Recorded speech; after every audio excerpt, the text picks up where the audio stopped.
Today in this video, I want to talk about maximizing your time, and specifically with study routines and gym routines and such, right? So as a pre-med, a majority of your time will most likely be split in studying, hopefully exercising, learning, and various extracurriculars, right? So it's fair to say that during part of your time, your schedule, your day to day, there are definite times where you just can't do anything else because you have to be somewhere at a certain time at a certain place. And then the opposite of that is that you have this variable time, this free time for you to do whatever. So I'm specifically talking about that time. So my first concept is this idea of a time management. Now, I do want to say that I have a script. Time management is, it could be as deep as saying, oh, you have to minimize, maximize, figure out when you're the best, most optimized for certain things. Or it's just simply as like when you have time to do something, you do it. When you don't have time, you push it off and hope that you can do it. But let's, try to talk about an in between, a medium. So, I want to say that during the day, there are times where, you're mentally available, and there's times where you're definitely not mentally available. So it would make sense to do difficult tasks during times where you are mentally available or when you have more energy, most likely in the morning, and then do the tasks that are um not as like time or no, I'm sorry. Do the tasks that are not as like energy consuming or not as like intensive just other times, right? So let's get into more nitty gritty. I'm gonna try to I guess convince you that working out is actually a time saver than that versus I guess it takes up your time. So one thing that you have to acknowledge is in some cases you can actually work out to leverage your energy.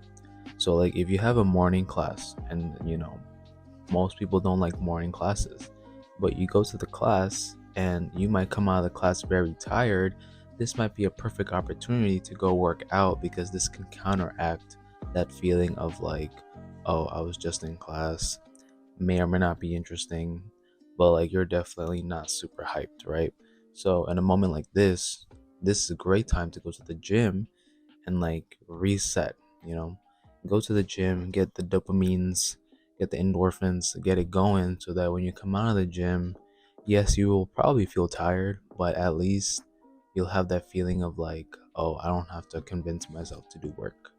So that's something that I want to emphasize because I believe it's very critical, it's very helpful for me. I do it a ton. Sometimes I work out before I study, many times, most times actually, but that is something that you have to consider when talking about time management. Now, the next thing I want to talk about is this idea of energy systems. I will personally say, anecdotally, that you have like physical energy and then you have like mental energy. And like physical energy is kind of what it sounds like. Like if you work for like 8 hours, maybe you work in a clinic, I work at a clinic, and you're just doing something, right? You're just always moving, you're always busy, doing whatever. That definitely uses like physical energy. While if you actually have nothing to do, but you have a ton of studying to do, then that uses a lot of mental energy, right? And the reason that I kind of like create this distinction is that while you may use both of them at the same time, they don't like take away from each other. So to simplify this, it's like saying if you just had a busy day of studying, that does not mean you have zero energy to work out at the gym. Vice versa, if you just worked out the gym, doesn't mean you have no energy to study. So that's something that I want everyone to like understand because you want to be able to use this. Because one thing for sure is that if you're studying and you go to the gym, you're taking a break from studying, which is actually what you need. And then I know the other way around. If you're studying a ton, you're most likely not moving when you're studying. So this working out can help you exit the sedentary lifestyle and like use your brain and move muscles that are probably not moved when you're studying. That's like a whole, something to like, you want to use that. You want to use it to your advantage instead of like studying and then you're like tired, you get bored, and you don't study anymore. You might not move anymore. Just like you're lounging around. Like, that's definitely not how we want to take our day, because we have to maximize every day we have as a pre-med. So now I'm gonna talk about like efficiency, right? This idea of like studying efficiently, working out efficiently. Now, working out efficiently, I mean, I kind of summarized it. Like when to work out, when the best time to work out will be your advantage upon studying or prior to studying. But I guess in terms of like working out, it doesn't have to be crazy, doesn't have to be intense, has to be simple, but has to be consistent. Simple and consistent is probably the key. But I will make more videos on that, but that's not important right now. What I want to talk about now is this idea of studying efficiently, which is, it's kind of a big topic, but I'm going to try to summarize, break it down as much as possible. But when it comes to doing work and studying, it's really like, one thing is focus. You want to enter a deep focus, a flow state, a state where there are no distractions, a state where you're able to just like do problems or look at notes or whatever without any mental resistance. And in many cases, the best way to do this is to kind of like silence your brain. And ironically, one way to silence your brain is to just play like ambiance in the background. So me personally, I like to listen to like library sounds, or library ambiance, or the beach, or like ocean white noise, or whatever. So anything that like silences, I mean, it's not silence, but like makes everything kind of it fills the environment, right? It fills your uh audio system. I don't know, I don't remember all those terminologies, but it makes it so that you're not thinking about like random things. And like, definitely I will say this, if you listen to music, it's counterintuitive, because like, how are you gonna listen to music and listen to your own thoughts? It's very difficult. You're definitely disadvantaged. You're like studying on hard mode. It's just like, you know what I'm saying?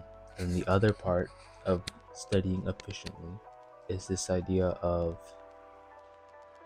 there's tons of videos on YouTube to figure out how to like study better, how to get better grades, how to do whatever. So I'm not really trying to like implement new ways or figure out new ways, because like, you don't have to fix things when they're not broken. Like, all those methods you can find on YouTube, they work very well. I think what I would like to add to this literature, this pseudo literature, is that when you're studying, it is very critical, very, very critical to be honest with yourselves. You can do so many practice problems, you can do practice exams, you can do whatever, but be honest with yourself and ask, like, do you understand what is happening? Do you know why the problems you got wrong are wrong? Do you know why the problems you got right are right? These are all things that you have to consider, and these are all little things that will be your downfall if you do not catch them. So, never trick yourself into thinking you understand something when you don't, because it's very easy to be like, oh, I saw the question, I saw the answer key, I know why they did it, move on. Because it's not as simple. I wish it was as simple as that, but it's not. So that's just something that I want to stress and emphasize. And yeah, I think it's been great. I speedrun this video. This was the second time. I had like a 20-minute version of this, but I think there are too many like tangents and examples. But overall, implementing some of the things I did will definitely maximize your time. Your life will feel fast, but at least you won't feel like you're like losing time in a way. But yeah, I hope you learned something from this video, and I am most definitely gonna be working on the next video.